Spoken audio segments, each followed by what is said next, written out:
जय श्री कृष्णा दोस्तों, मैं हूं नरेंद्र अग्रवाल और आप देख रहे हैं नरेंद्र अग्रवाल यूट्यूब चैनल।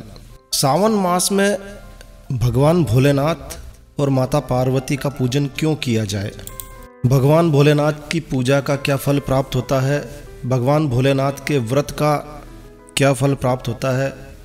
सावन में भगवान भोलेनाथ की पूजा का महत्व बताने के लिए श्रावण महात्म्य में 15वें अध्याय में एक कहानी का वर्णन किया गया है।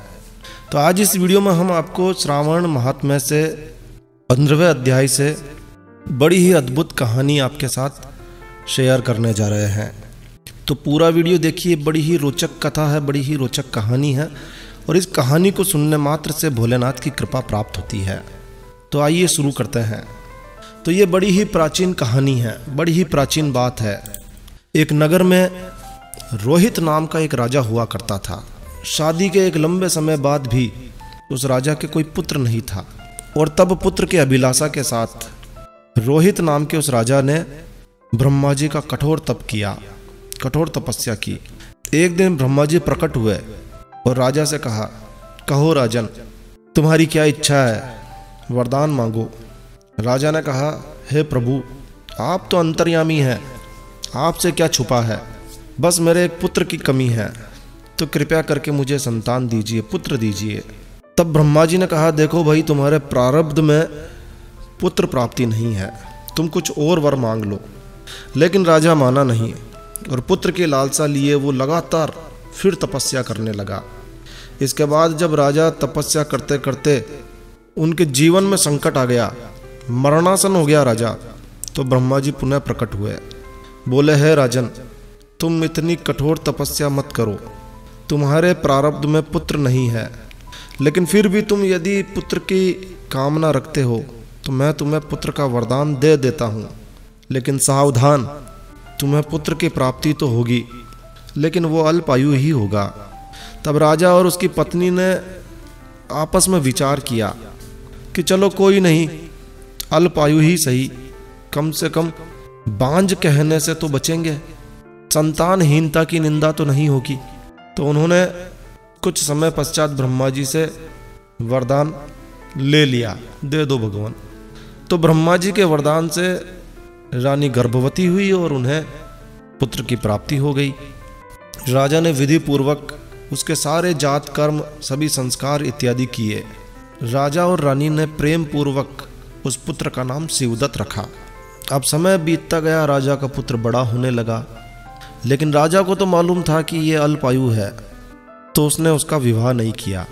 जैसे ही शिवदत्त 16 वर्ष का हुआ, एक दिन अचानक उसकी मृत्यु हो गई।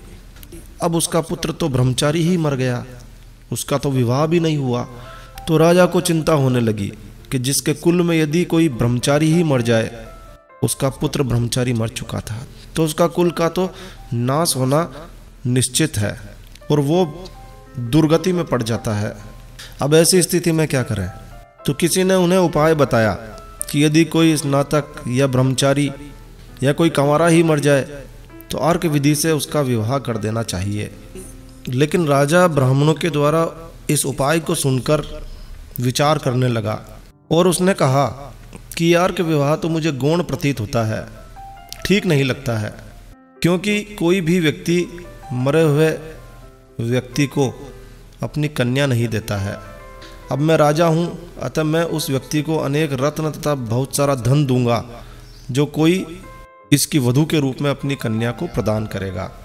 गांव में ढिंडोरा पीट दिया गया कि जो कोई भी राजा के मृतक पुत्र से विवाह करेगा, उसे बहुत सारा धन धान्य दिया जाएगा। अब भला मरे हुए व्यक्ति से कौन शादी करता? लेकिन उस नगर में एक ब्राह्मण था, वो किसी दूसरे नगर में गया हुआ था। उस ब्राह्मण की पहली पत्नी मर चुकी थी, उसकी दूसरी शादी हुई थी, लेकिन उस ब्राह्मण के पहली पत्नी से एक पुत्री थी, यानी कि सौतेली माँ हो गई। तो उस ब्राह्मण की जो दूसरी पत्नी थी वो बड़ी दुष्ट थी, उस बच्ची के प्रति वो बेहद बुरे विचार रखती थी। वो कन्या भी 10 वर्ष की थी, दीनहीन थी और उस सौतेली माँ के अधीन थी। तो उस सौतेली माँ को तो बस मौका मिल गया कि चलो राजा को इस लड़की को दे देते हैं, बदले में बहुत सारा धन इत्यादि भी मिल जाएगा। तो वो राजा के पास गई, बोली ये लो कन्या, ये मेरी पुत्री है, इससे विवाह कर दो।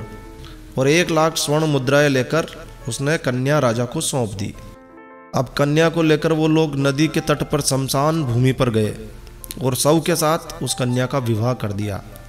विधि विधान के साथ उस कन्या का उस मृतक शव के साथ, मृतक पुत्र के साथ विवाह कर दिया गया। विवाह संपन्न हो गया। अब राजा के पुत्र के शव को जलाने की तैयारी की जाने लगी। वो तो एक उपाय था जो ब्राह्मणों ने बताया था कि भाई इसका मोक्ष इसी तरह से होगा, यदि हमारा मर गया है तो इसकी शादी कर दी जाए। तो शादी कर दी गई। अब जलाने की बारी आई। शमशान में ही शादी हुई थी, शमशान में ही वो लड़की खड़ी थी। तो पुत्र को जलाने की तैयारी की गई, शिवदत्त को जलाने की तैयारी की गई। तो उस कन्या ने पूछा, हे सज्जनों, आप लोग ये क्या कर रहे हैं? तो सभी लोग दुखी होकर कहने लगे, हम लोग तुम्हारे इस पति के शव को जला रहे हैं। अब इस पर भयभीत होकर बाल स्वभाव के कारण वो कन्या जोर जोर से रोने लगी, आप लोग मेरे पति को क्यों जला रहे हैं? मैं नहीं जलाने दूंगी। आप सभी लोग चले जाइए यहाँ से, मैं अकेली ही यहाँ बैठी रहूँगी। जब ये उठेंगे तब मैं अपने पति के साथ यहाँ से चली जाऊँगी। बेचारी 10 वर्ष की कन्या थी, वो समझती भी नहीं थी कि मरना क्या होता है। ठीक है, अब उसकी हट देखकर दया के कारण दीनहीन चित्त वाले लोग, भाग्यवादी वृद्धजन वहाँ से जाने लगे। चलो भाई चलो, होनहार भी क्या होता है ये कोई नहीं जान सकता है। धीरे धीरे करके सब लोग चले गए।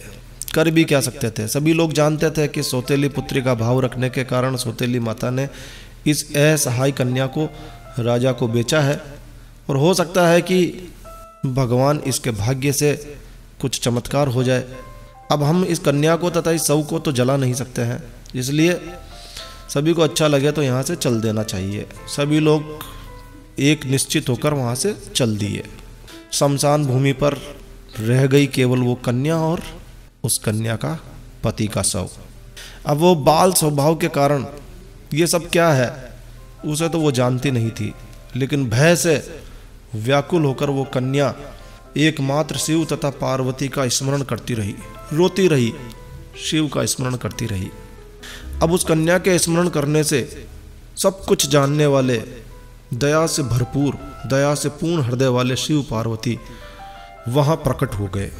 नंदी पर विराजमान तेज निधान शिव पार्वती को देखकर वो कन्या उठी और कन्या ने पृथ्वी पर दंडवत पड़कर भगवान शिव, भोलेनाथ और माता पार्वती को प्रणाम किया। तब उसे भगवान शिव से आश्वासन प्राप्त हुआ कि पति से तुम्हारे मिलने का समय अब आ गया है। तब कन्या ने कहा, क्या मेरे पति अब जीवित नहीं होंगे? तब उसके बाल भाव से प्रसन्न होकर दया से परिपूर्ण माता पार्वती और शिव ने कहा, सुनो बालिका, तुम्हारी माता ने सुपोदन नामक व्रत किया था और उस व्रत का फल संकल्प करके तुम अपने पति को प्रदान करो। तुम ऐसा कहो कि मेरी माता के द्वारा जो सुपोदन नामक व्रत किया गया है उसके प्रभाव से मेरे पति उठ जाएं। तब उस लड़की ने वैसा ही किया और उस व्रत के फल के परिणाम स्वरूप शिवदत्त तुरंत ही उठ खड़ा हुआ। उस कन्या को उस व्रत का उपदेश देकर माता पार्वती और शिव पुनः अंतर्ध्यान हो गए। तब शिवदत्त ने उस कन्या से पूछा, तुम कौन हो और मैं यहाँ कैसे आया हूँ? तब उस कन्या ने सब कुछ शुरू से अंत तक बता दिया, सारा वृतांत उसे सुनाया। और इस प्रकार रात्रि व्यतीत हो गई। प्रातः होने पर वो दोनों नदी के तट पर गए। लोगों ने देखा कि राजा का पुत्र और राजा की पुत्र वधू यहाँ नदी के तट पर बैठे हुए हैं। तो दौड़े दौड़े वो राजा के पास गए, राजा से निवेदन किया, हे राजन, आपके पुत्र तथा पुत्र वधू नदी के तट पर विद्यमान है। विश्वस्त लोगों से ये बात सुनकर राजा बेहद खुश हुआ, बेहद हर्षित हुआ। वो हर्ष भरी बैंड बाजों के साथ नदी के तट पर आए। सभी लोग प्रसन्न होकर राजा की प्रशंसा करने लगे और बोले, हे राजन, मृत्यु के घर गया हुआ आपका पुत्र पुनः लौट कर आ गया है। इस पर राजा पुत्र वधू की प्रशंसा करने लगे और उन लोगों से बोले, तुम लोग मेरी प्रशंसा क्यों करते हो? प्रशंसा योग्य तो मेरी पुत्र वधू है, मेरी बहू है। मैं भाग्यहीन हूँ, मैं अधम हूँ। धन्य और सौभाग्यशालिनी तो मेरी पुत्रवधू है, क्योंकि इसी के पुण्य प्रभाव से मेरा यह पुत्र जीवित हुआ है। और इस प्रकार अपनी पुत्रवधू की प्रशंसा करके राजा ने दान और सम्मान पूर्वक श्रेष्ठ ब्राह्मणों को पूजन और भोजन कराया। और राजा ने संपूर्ण नगरी में ढिंढोरा पिटवाया कि सभी लोग सुपोदन नामक व्रत किया करें। इसे 5 वर्ष तक करना चाहिए और अंत में उद्यापन अवश्य करना चाहिए। माता पार्वती तथा शिव की प्रतिमा का प्रतिदिन पूजन करना चाहिए और प्रातःकाल आम के पत्तियों के साथ वरु का हवन करना चाहिए। साथ ही नैवेद्य तथा वायन अर्पित करना चाहिए। यदि कोई भी मनुष्य इस व्रत को बताई गई विधि के अनुसार आचरण करता है तो वो दीर्घ जीवी पुत्र की प्राप्ति करके मृत्यु के पश्चात शिवलोक को जाता है। तो ये थी श्रावण महात्म्य से ली गई 15वें अध्याय से ली गई कहानी। आशा है आपको यह कहानी अच्छी लगी होगी। तो दोस्तों, यह कहानी, यह वीडियो आपको अच्छी लगी हो, ये जानकारी आपको अच्छी लगी हो तो कृपया लाइक के बटन पर जरूर क्लिक कीजिए। और यदि आपने हमारा ये चैनल सब्सक्राइब नहीं किया हुआ है तो कृपया चैनल सब्सक्राइब कर लीजिए, क्योंकि इस चैनल पर हम लेकर आते हैं आपके लिए तरह तरह की धार्मिक जानकारियाँ, होम रेमेडीज, होम टिप्स और टेक्निकल नॉलेज। तो सब्सक्राइब करने पर आपको हमारे नए वीडियोस की अपलोड्स लगातार निरंतर मिलती रहेगी। तो कृपया अभी सब्सक्राइब के लाल बटन पर क्लिक करके चैनल सब्सक्राइब कर लीजिए। और हाँ दोस्तों, सब्सक्राइब करने के तुरंत बाद घंटी के बटन पर भी अवश्य क्लिक कीजिए। तो एक नया वीडियो, एक नई जानकारी लेकर मैं आपका दोस्त नरेंद्र अग्रवाल फिर मिलूंगा। तब तक के लिए stay healthy, stay happy. Thank you for watching my video. Thanks. जय श्री राम, जय हनुमान।